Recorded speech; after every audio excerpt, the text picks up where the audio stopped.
नमस्कार दोस्तों, मेरे स्टूडेंट्स, मेरे साथी, मेरे दोस्त सभी को नमस्कार। एक बहुत इम्पोर्टेंट चीज़ आई, काफ़ी लंबे टाइम के बाद मैं आया हूँ इस तरीके की वीडियो। एक बहुत अच्छी इन्फॉर्मेशन मुझे मिली 3-4 दिन पहले, बट टाइम नहीं निकाल पाया ऐसी वीडियो रिकॉर्ड करने के लिए, और लाइव देना नहीं चाहता था मैं ये चीज़। लाइव में फिर दुनिया भर के सवाल जवाब होते तो मेन टॉपिक से, मुद्दे से हम भटक जाते हैं, इसलिए रिकॉर्ड करके देनी थी। Defence service staff college DSSC, ये तमिलनाडु में है, नीलगिरी पर्वत, वहाँ पे ये बेस है और ये डिफेंस का ही है, एक तरह से इसको आर्मी का मान सकते हैं। ये 2 सितंबर को ओपन हुए हैं फॉर्म भरने, और ये पूरी तरीके से ऑफलाइन है। पहले आपको बता दूं, ये ऑनलाइन फॉर्म नहीं है कि आपने वेबसाइट खोली और भर दिया और आपका काम हो गया। ये पूरी तरीके से ऑफलाइन है भाई, पोस्ट ऑफिस द्वारा ही आपको भेजना होगा, जिसकी आखिरी डेट जो है वो 23 सितंबर 2023, ठीक है। 23 तारीख तक वहाँ रिसीव हो जाना चाहिए। 23 तारीख को आप भेज रहे हो वो लास्ट डेट नहीं है, वहाँ रिसीव होने की लास्ट डेट है, तो टाइम बहुत कम है। और ये सब शुरू करने से पहले मैं एक बात आपको बता दूं, ये सेंटर की नौकरी है, डिफेंस की है, बहुत अच्छी रॉयल नौकरी है मेरे भाई। यहाँ फायर में नौकरी करना मतलब मज़े लेना ही है, ठीक है। लाइफ बन जाएगी आपकी।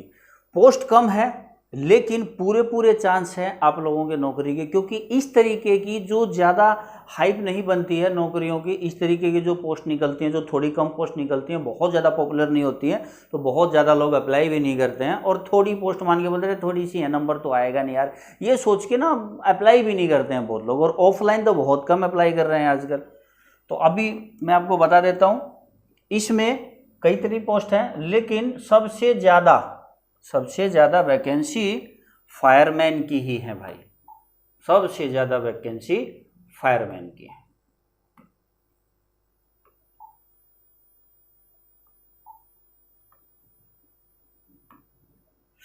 लेवल 2 की आपको सैलरी मिलनी है, ग्रेड पे क्या है वो निकाल लेना भाई। 7th पे कमीशन के अकॉर्डिंग जितना इनके लेवल 2 के लिए बनता है उतना मिलेगा। टोटल 16 पोस्ट हैं, जिसमें से 8 रिजर्व कैटेगरी की हैं। ध्यान देना, 8 रिजर्व कैटेगरी की हैं और 4 ओबीसी की हैं। 4 ओबीसी की हैं, 8 reserve, 4 OBC, 2 SC, 1 ST, 1 EWS। उम्र 18 से 27 साल। जो जनरल कैटेगरी में हैं उनकी 18 से 27 साल की उम्र है भाई, ध्यान दो। अब आगे मैं मैन चीज दूंगा, बहुत लंबी वीडियो नहीं करनी है मुझे, मैन चीज देके आपको मैं निकलूंगा। अब आप फायरमैन की एक बार क्वालिफिकेशन देख लो, किसी तरह का शक की गुंजाइश नहीं होनी चाहिए। फायरमैन की मैट्रिकुलेशन और equivalent examination from a recognised board, जो आपके स्टेट बोर्ड होते हैं वो स्टेट बोर्ड से, या जो CBSE होती है CBSE से, किसी भी रिकॉग्नाइज्ड बोर्ड से आपका कम से कम 10वीं पास होना ज़रूरी है, आवश्यक है। इससे ज़्यादा जितनी पढ़ाई कर रखी है वो आपके लिए सोने पे सुहागा है, बहुत अच्छी और बहुत बेहतर चीज़ है। अब बात करते हैं दूसरी, ये हो गया पहला।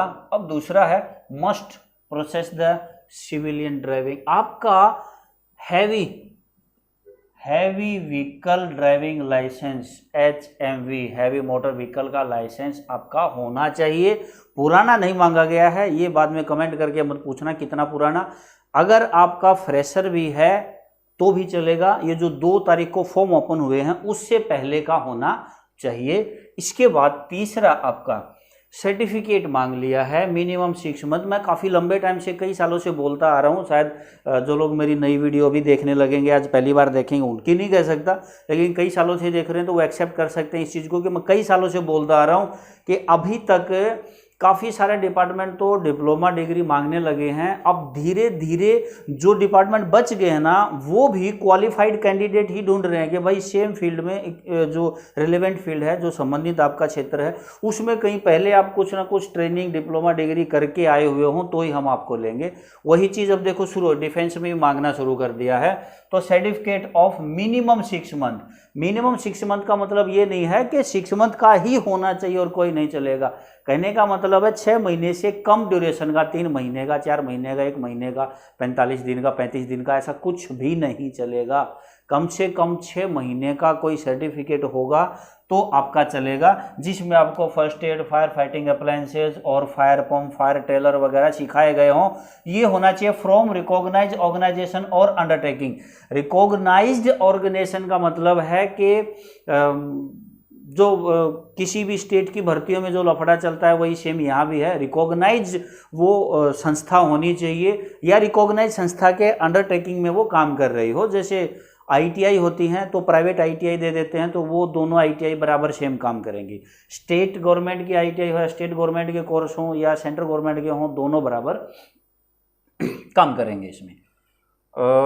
इसमें डिजायरेबल में भी कुछ है। वैसे मस्ट भी फिजिकली फिट, ये तो खैर बताने की बात नहीं है, आपको फिजिकली फिट होना तो जरूरी है ही है।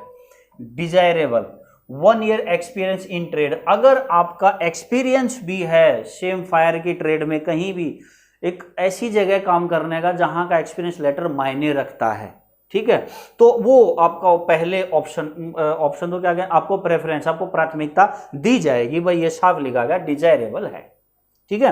अब आपका फिजिकल फिटनेस टेस्ट के बारे में आप सुन लें। आपकी जो हाइट है विदाउट शूज, नंगे पैरों के, 165 सेंटीमीटर होनी चाहिए। 2.5 सेंटीमीटर का कंसेशन है किन के लिए, एसटी के लिए, साफ लिखा गया है। 2.5 centimetre in height shall be allowed for the member of the scheduled tribe. अब है चेस्ट, चेस्ट भाई बिना फुलाए 81.5 सेंटीमीटर और फुला के टोटल 85 सेंटीमीटर बननी चाहिए। वेट आपका कम से कम मिनिमम 50 केजी होना चाहिए। 60, 65, 70, 80, 85, 90 चल जाएगा, कोई दिक्कत नहीं। इसके बाद एंड्योरेंस टेस्ट, इसके बाद एंड्योरेंस टेस्ट है, एंड्योरेंस टेस्ट की भी बात करेंगे। पहला है फायरमैन, जो लिफ्ट होती है वो करके दिखाना पड़ेगा।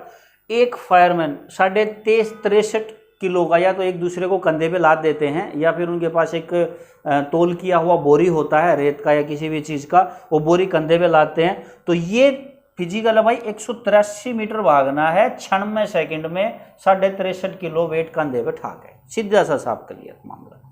दूसरा है 2.7 मीटर, 2.7 मीटर, 3.25 मीटर का जो है आपको दोनों टांगों से landing on both long jump मारना है, ठीक है। 3 मीटर का वर्टिकल रोप, खड़ा रस्सा चढ़ के दिखाना है। हाथ लगाओ, पैर लगाओ, हाथ पैर दोनों लगाओ, कोई दिक्कत नहीं, लेकिन आपको चढ़ के दिखाना होगा बस। ये है इसका योग्यताएं जो मैंने आपको बताई, 18 से 27 साल तक। अब एज लिमिट पे आ जाते हैं। Age for all postage mentioned in the table, the crucial date for the determined limit is the last date of application। 23 सितंबर की लास्ट डेट है आपकी। जो एज है वो 23 सितंबर लास्ट डेट है वहाँ आपकी एप्लीकेशन रिसीव होने का। तो 23 तारीख तक जो है आपकी एज का काउंट, गिनती की जाएगी। एज रिलैक्सेशन में आप जानते ही हैं भाई क्या होता है। ओबीसी के लिए 3 साल है, 3 ईयर फॉर ओबीसी, ठीक है, और 5 year for SC and ST. Clear. Last date मेरे ख्याल से तो हो गया है, जो भी करना है मुझे, आपको जो देना था वो मिल गया है। Last date for receipt of application is 23 सितंबर। 23 सितंबर 2023 को आपकी एप्लीकेशन वहाँ पहुँच जानी चाहिए। अप्लाई कैसे करना है, तो बेटा ये बहुत मुश्किल नहीं है, लेकिन कुछ ऐसे बेवकूफ़ बच्चे होते हैं जो ये भी बोलते हैं सर वो भी बता देते तो बढ़िया होता, ठीक है। पहला, eligible candidate can apply to any of the above, जितनी भी पोस्ट दी गई हैं किसी में भी अप्लाई कर सकते हैं। किसी डिपार्टमेंट में काम कर रहे हैं तो वहाँ से एनओसी चाहिए, एक्स सर्विसमैन है तो सेल्फ अटेस्टेड फोटोकॉपी चाहिए, आपकी डिस्चार्ज बुक की जो भी वहाँ से मिलती है। Application form to be filled in English, अंग्रेजी में ही फॉर्म भरना है। फॉर्म इस पीडीएफ के साथ में दिया गया है। आप defence DSSC defence service staff college जो है उसकी वेबसाइट पे जाएंगे तो वहाँ एक ही लिंक मिलेगा, सामने फ्रंट पेज पे है, वो लिंक पे ये पीडीएफ डाउनलोड हो जाएगी। इसमें नीचे कंप्लीट सारी चीज़ें दी गई हैं, आपको कौन कौन सा डॉक्यूमेंट्स कैसे कैसे भेजना है, अटेस्ट करना है नहीं करना है, क्या करना है, सब कुछ लिखा हो। भाई इतना काम आप कर लेना, बाकी मैंने आपको करके दे दिया है, ठीक है। इसमें एड्रेस बात देखिए, फॉर्म दिया गया है, ऐसी बात नहीं, ये रहा कंप्लीट फॉर्म दिया गया पूरा पूरा, सारी चीज़ें उसके अंदर आपको भरना है, इंग्लिश में भरना है और ब्लॉक लेटर में भी भरना है। ये सारी चीज़ें एक्सपीरियंस वगैरह क्या कुछ ये सब मिलेगा। इसमें पेपर होगा आपका, पेपर भी था, मैं रिटन टेस्ट की भी देखता हूँ, शायद मैंने पढ़ा हो, एज आ गई, मोड ऑफ सिलेक्शन, हाँ ये रहा, देखिए रिटन टेस्ट में मेरे भाई जर्नल इंटेलिजेंस यानी कि रीजनिंग, ये ठीक है, जीके रीजनिंग आ जाएगी, न्यूमेरिकल एप्टीट्यूड आ गया और जनरल इंग्लिश और जनरल अवेयरनेस। इन 4 चीज़ों के अलावा एक 5वीं चीज़ और रहेगी जो मेरे ख्याल से कम से कम 15 से 20 क्वेश्चन जो आएंगे वो फायर के आएंगे, ट्रेड स्पेसिफिक है, ठीक है।